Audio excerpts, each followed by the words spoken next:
মায়ের অপেক্ষা। বৃদ্ধাশ্রমের সাদা প্রাচীর, তার চারপাশে ক্ষীণ আলো, একঘেয়ে সিলিং ফ্যানের শব্দ।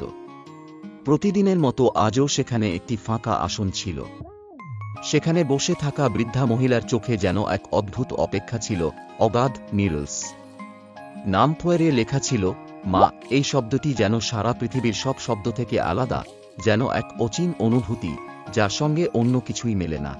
বিশাল গাছের নিচে বসে থাকা এক বৃদ্ধা মহিলা, তার হাতে ছিল একটি পুরনো ছবি, কিশোর বয়সের ছেলের ছবি, যেন সময়ের সঙ্গে ধুয়ে গেছে, কিন্তু মায়ের হৃদয়ে তখনও জ্বলছিল একটি অনন্ত আশা। মায়ের নাম ছিল মাধুরী। একসময় তার জীবনে একমাত্র আনন্দ ছিল তার সন্তান রাজীব। সে ছিল তার পৃথিবী, তার সব আশা, সব স্বপ্ন।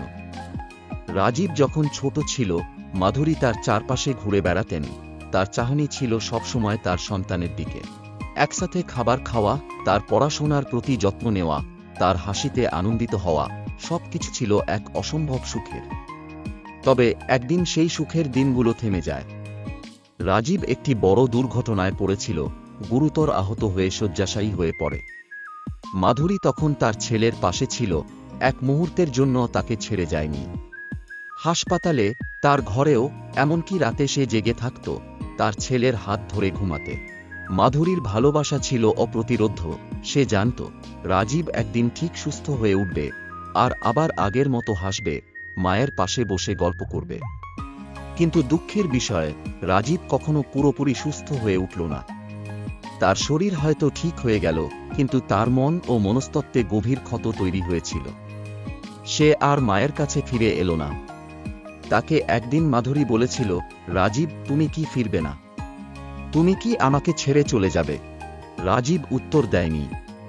সেই দিন থেকে মাধুরী জানত তার ছেলের জীবন অন্য কোথাও চলেছে, কিন্তু সে নিজে দিনরাত অপেক্ষা করতে থাকল, যেন একদিন রাজীব ফিরে আসবে। রাজীব শহর ছেড়ে চলে গেল, এক অজানা পৃথিবীতে হারিয়ে গেল। মায়ের কাছে আর কখনো ফিরে না আসার সিদ্ধান্ত নেয়। শহরে গিয়ে সে কিছুদিনের মধ্যেই নতুন জীবন শুরু করে, কিন্তু তার মধ্যে মায়ের জন্য অগাধ ভালোবাসা ছিল।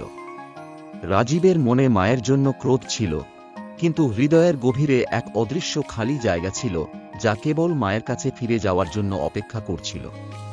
মাধুরী একদিন ঠিক করলেন, তিনি একা থাকতে পারবেন না। সারা জীবন রাজীবের জন্য অপেক্ষা করার পর তিনি অবশেষে নিজেকে একটি বৃদ্ধাশ্রমে স্থাপন করে, যেখানে তার কোনো আত্মীয় বা বন্ধু ছিল না। প্রতিদিন ভোরে উঠে মাধুরী স্নান করতেন, শীতল বাতাসে পাখিদের গানের সঙ্গে মধুরী তার প্রার্থনা শুরু করতেন। তিনি সব সময় ভাবতেন, রাজীব ফিরে আসবে, আমি জানি।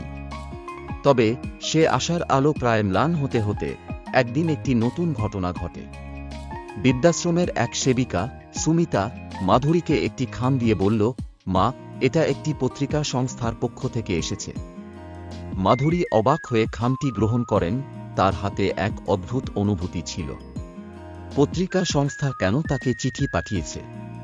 তিনি খুলে দেখেন এবং চিঠিটি পড়তে শুরু করেন। চিঠিটি তার হৃদয়ে এক ঝড় বয়ে দেয়। সেখানে লেখা ছিল, প্রিয় মা, আমি তোমার ছেলে রাজীব। এতদিন পরে এই চিঠি লিখছি, কারণ আমি এখন কিছুটা সুস্থ হয়ে উঠেছি। জীবনে অনেক কিছু বদলে গেছে।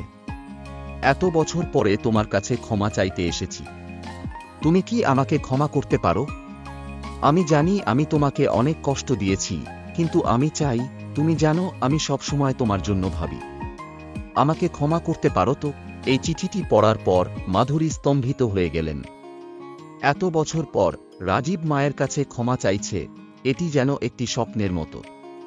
তার চোখে জল আসল। তিনি দীর্ঘ সময় ধরে চিঠিটি পড়লেন, আর সেই চিঠির প্রতিটি শব্দ যেন তাকে সেই পুরনো দিনগুলোতে ফিরিয়ে নিয়ে গেল, যখন রাজীব তার কাছে ছিল। মাধুরী ভাবলেন, কিভাবে এত বছর ধরে অপেক্ষা করলাম রাজীবের জন্য। সে আমাকে কখনোই ভেবেছিল, সে কি আমাকে কখনো ভুলে যাবে? কিন্তু তিনি বুঝলেন তার ছেলের জীবনটা কতটা জটিল ছিল। রাজীব জীবনে অনেক চ্যালেঞ্জের মুখোমুখি হয়েছিল, তবে শেষ পর্যন্ত সে মায়ের কাছে ফিরে আসতে চেয়েছিল, ক্ষমা চেয়েছিল। পরের দিনগুলোতে মাধুরী গভীর চিন্তায় নিমজ্জিত থাকতেন। তার ভেতরে এক অদ্ভুত অনুভূতি কাজ করছিল, একদিকে ভালোবাসা, অন্যদিকে ক্ষোভ এবং কষ্ট। তিনি ভাবতে লাগলেন, মা তো কোনো দিন সন্তানকে ভুলে যেতে পারে না। আমি কি রাজীবকে ক্ষমা করতে পারব? অবশেষে মাধুরী একদিন বুঝতে পারলেন, তার সন্তানের কাছে ফিরে আসা আর তার জন্য একটি নতুন জীবনের সূচনা হবে। তার অপেক্ষার মধ্যে কিছু শিখতে হবে, কিছু বুঝতে হবে। রাজীবের জীবন এবং তার মায়ের ভালোবাসার মধ্যে যে দূরত্ব সৃষ্টি হয়েছিল, তার পরিপ্রেক্ষিতে অপেক্ষা কখনোই বৃথা যায় না। মাধুরী জানতেন, তার ছেলের কাছে ফিরে আসার নির্দিষ্ট সময় নেই, কিন্তু তার মনের মধ্যে, মায়ের হৃদয়ের মধ্যে তার সন্তান সবসময় ফিরে আসবে, এটি ছিল তার শেষ বাঁচার শক্তি। রাজীবের কাছে ফিরে আসার কোনো সময়সীমা ছিল না, তবে তার মায়ের অপেক্ষা তাকে এক নতুন অভিজ্ঞতা দিল, অবিশ্রান্ত ভালোবাসা এবং এক অনন্ত শিক্ষা। শেষ পর্যন্ত মাধুরী বুঝলেন যে মায়ের ভালোবাসা কখনো ফুরায় না, আর যে অপেক্ষা থাকে সেটি কখনো পূর্ণতা পায় না। তবে তবুও সে অপেক্ষা এক মায়ের অপেক্ষা।